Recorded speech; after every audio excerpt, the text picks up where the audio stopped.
How to Draw Feet by Alexander Rishkin.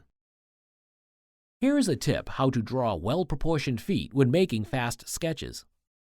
You may be used to drawing outlines around the foot, but such a method is open for mistakes and proportional misjudgments. It is better to start with the big volumes of the foot.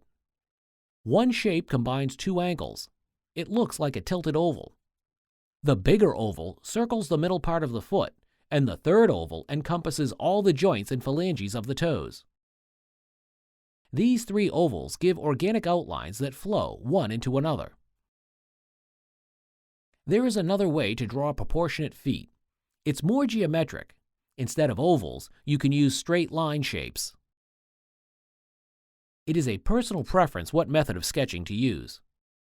The geometrical method gives more precise alignments and angles, while the ovals method is more fluid. The height of the foot, which is the distance from the ground to the medial ankle, is equal to the distance from the chin to the base of the nose, or 1/3 of the face height.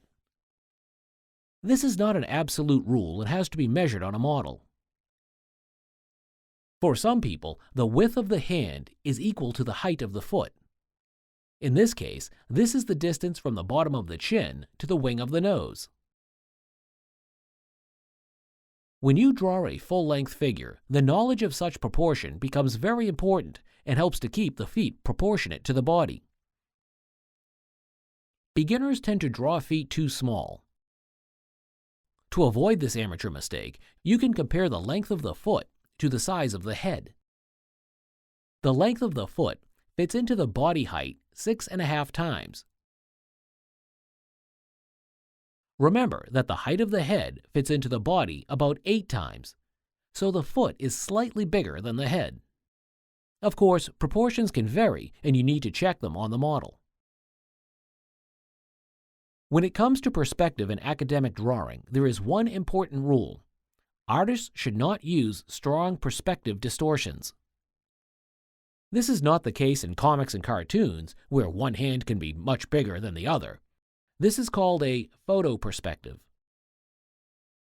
That is why, even though one hand can be very close to a viewer and a foot farther away, the balance of realistic proportions has to be in place.